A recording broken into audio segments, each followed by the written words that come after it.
Welcome to The Economy Magazine at I-24 News. I'm Natalie Ehrlich now with a look at the global economic highlights. Well, coming up, we take a look at how Gaza looks to rebuild after 50 days of war with Israel. And in Pakistan, flooding is now causing residents to reassess how and where they settle. But first, let's take a look at the headlines. European stocks retreated today as government bonds made gains. Now, the Stocks Europe 600 index fell 1.1%, with the MSCI Emerging Markets Index slipping 0.5%. The S&P 500 futures, meanwhile, fell 0.3% in afternoon trading. All this as treasuries rose along with bonds from the UK, Germany, France, as well as Australia. Now, the Aussie dollar also strengthened as the Chinese factory gauge saw unexpected improvement. Well, meanwhile, European Central Bank President Mario Draghi says he won't wait for stimulus to reach the economy, saying that the ECB is now moving to more active and controlled management of its balance sheet in the hopes of averting deflation. Now, he spoke before European lawmakers just yesterday in Brussels, where he pointed to sluggishness in employment and weak credit as the reasons for the Eurozone's lackluster recovery. Well, in Israel, tourism is expected now to get a boost later this year. More than 3.5 million tourists came to Israel in 2013, injecting some $12 billion into the economy, but nearly 2 million of them came in the first 6 months. This in large part because of the 50-day war in Gaza, which saw the number of tourists drop 35%, resulting in $500 million in lost revenue. Still, Tourism Minister Uzi Landau has assured that tourism will be back by the end of this year. Incoming tourism dropped between 20 to 30% during the month of protective edge operation. Much of that has been offset by special domestic tourism campaigns that we have just quickly brought up. And now we are again coming back to the routine way of life, with the routine day-to-day tourism that is picking up. And the Clinton Global Initiative, now in its 10th year, kicked off in New York on Monday. Former U.S. President Bill Clinton chaired the opening session and then welcomed participants, including former U.S. Secretary of State Hillary Clinton, World Bank President Jim Yong Kim, and the chairman and CEO of IBM, Ginni Rometty. Well, among the topics they discussed were how to better utilize data and also advance equality for women and girls across the globe. We have been asking ourselves, how can we continue to reinvent philanthropy and business as effectively in the next 10 years as we have done in the past? And for more insight on this campaign, we're joined by Karen Kirsch, our senior editor at I-24 News, where we will discuss feminomics. Well, thank you very much for joining us. What more can you tell us about this campaign? Well, the No Ceiling initiative is the initiative that Clinton Foundation are taking into the next, I guess it's the next decade, maybe it will be more. And what this project calls for is full participation of women in the workforce. They're trying to say that to check what happened in the 20 years since Hillary Clinton was speaking in Beijing in the UN conference, where she sort of established the term women's rights as human rights, and to check where women are today and how can we improve them through getting them into the workforce. And in the conference yesterday, Chilean president had something to say about that. Let's hear it. I think we have it. Power is essential, and symbolic things are essential, because when there's no women in a high-level position, people can talk about equal rights, but it was just, a speech. But when you see that women are able to be in very important positions and do it well, then it's a model for others. So they're trying to take that on all levels, on the level of Hillary and of presidents and of campaigning and of executive positions, and also on what they're calling the no ceiling in terms of we still need to establish the floor before we're talking about the ceiling. Well, Bachelet had a very interesting conversation with Bill Clinton regarding the role of women leadership, especially in presidential positions in Latin America.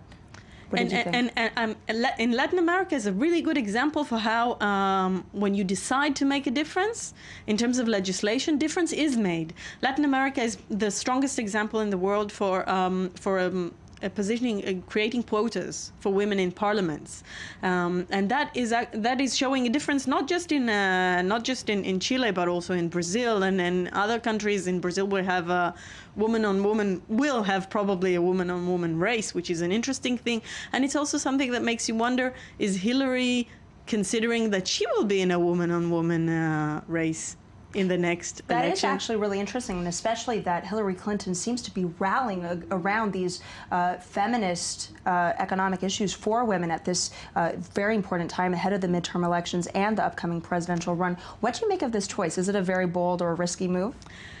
It's an interesting choice. It might be risky. It might not. It might be a very smart democratic move, not just on behalf of Hillary. It might be a smart move on her part in terms of her perhaps electoral race against Warren, and it's also a very important.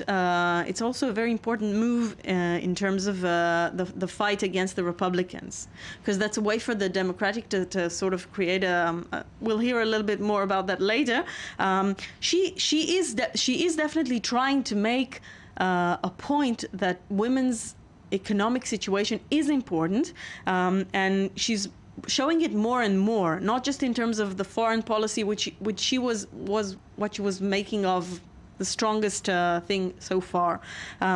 In a conference that she attended last week, titled "Why Economic Financial Security of Women Matters," she addressed a few issues, and this is the first point she wanted to make.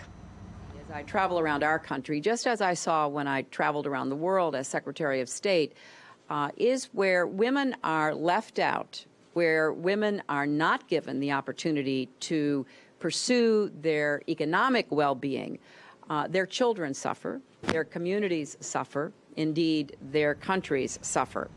Well, on her comments, what tangible results could we see from greater female participation in the economy? Well, there are a few levels. There is one that can talk about the specifics and how every woman can feel a difference if she's more secure at work, because more women are unemployed, more women earn minimum wages. But we can also see, when we look at the numbers, that the larger economy will benefit. If women were to participate in the employment market as much as men, American economy, U.S. economy will grow, the GDP will grow in about 5% by 2010. 5%? It's 2020. Oh, wow, okay. 5%. And Japanese, which is also a huge market, by 9%. So, and that's the GDP that's everyone's being influenced by it. And also weak economies like Jordan, like Egypt, we can see that just a minor difference in getting women to work will make a huge difference. But we're wondering if this is a campaign or an electoral move, or is this something that she's embracing? I think it's something that she's embracing and has been embracing for a while. But we can see that she is making it an electoral issue, and let's hear what she has to say.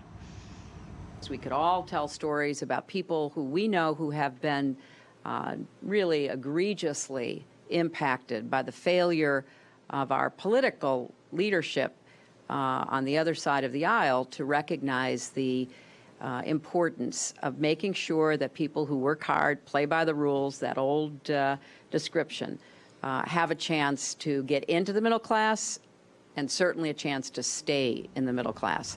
And of course, the Republicans have something to say about this. They're saying that this is a way for the Democrats to sort of push away from Obama's affordable care policies and sort of to switch around, talking about, they're even accusing her of using feminist things to make government spending grow. So it's an issue, and it's still sort of the fight seems to be dragging it to the familiar places that but there is still cause for concern. 1 in 3 women, you pointed out in your notes, is reaching the point of poverty. The data is quite staggering, and also polling data shows that women voters are concerned about their economic situation, and they have reason for concern. 1 in 3 women in America lives on the verge of poverty. Two of 3 working women earn minimum wages. More than 25% of low-wage and low-income workers are single mothers. And when women work full-time, they earn very close to the poverty level still. Well, thank you very much for your insight. Fabulous. Well, after 50 days of war and heavy shelling in the Gaza Strip, many of the enclave's residents do remain homeless. Hostilities ended just a month ago, but Gazans still seek to rebuild their homes and their lives. The sun sets on Shejaiya. This neighborhood was one of the worst hit during the latest Israeli offensive in Gaza. After the end of the 50-day war, residents are now left to live in the middle of destruction. This family had to abandon their house when the area came under heavy shelling. When we came back, we found unimaginable damage, the state of the houses, the destruction all over the neighborhood. There were dead people, and we found more under the rubble. I'm one of those whose houses were partially destroyed, but others were completely torn down. Saeed, his brothers and their families moved back into the ruins of their house after a ceasefire agreement was signed between Israel and the Palestinians. They have no water or electricity, but are thankful to be alive and still have a roof over their heads. Some of their neighbors are left with no other choice but to camp near the rubble that used to be their home. 45 people used to live here, a couple and the families of their 8 sons. One of them died in the war. Now, the women and children are renting 3 apartments, while the men stay here to keep what wasn't damaged safe from looters. There are mosquitoes at night that bite us. Dogs come to us and we are scared. We can't sleep at night. According to the UN, over 18,000 housing units were destroyed or severely damaged during the war, rendering more than 108,000 people homeless. Before the ceasefire, UN schools hosted close to 300,000 refugees. About a fifth of them are still living there today. Many have moved back to their homes, sleep in tents or in rare rental flats. As residents start to pick up the pieces, the question is when and how to start rebuilding. This situation is tragic in that there has never been this kind of destruction in recent history. The reconstruction process, if access to building materials continues under the same conditions and restrictions, will take 10 years. So far, no construction materials have been able to enter the Gaza Strip, which has been under Israeli blockade since 2006. The Jewish state fears Hamas could use these type of materials to build rockets or tunnels. While they wait to start rebuilding, Said's family will keep living in what is left of their house, and the kids will continue to play among the piles of rubble that surround them. Pakistan has endured flooding recently, which is now making residents reassess how and where they build their homes. Since 1/3 of the country's electricity comes from hydropower, there is a new push to stop putting up dams, which seem to give residents a false sense of security. Well, here's more from Daniel Roth. According to an AFP report, in Pakistan, where the country relies on a network of dams to power communities and stop flooding, energy is at the top of the agenda. But 4 years in a row now, disaster has struck, calling into question the infrastructure in place. While 30% of electricity comes from hydroelectricity, there is a growing campaign to stop putting dams in place, which can cause people to build in unsafe places based on a false sense of security. The floods take their toll, and people are looking to the government for aid. The recent floods have eroded our lands. Our bridges have been washed away, and we have been facing a lot of difficulties. We strongly urge the government for a quick rehabilitation process that we can get rid of these difficulties. Since 2010, annual floods have killed hundreds of people and destroyed millions of acres of agricultural lands. A disaster for an economy such as Pakistan's, which relies on agriculture. But dams cost money and can't be relied on as extreme weather patterns become more common. In 2010, a diversion dam in Punjab province was completed at a cost of $144 million. By August of that year, floods broke through an embankment upstream, causing catastrophe. expensive to maintain and often not sufficient. Some want the government to bypass building dams entirely. The floodwater has destroyed our roads, bridges, lands, and houses. If the government wants to help us, it should build heavy bridges on the rivers so that the next floods do not affect them.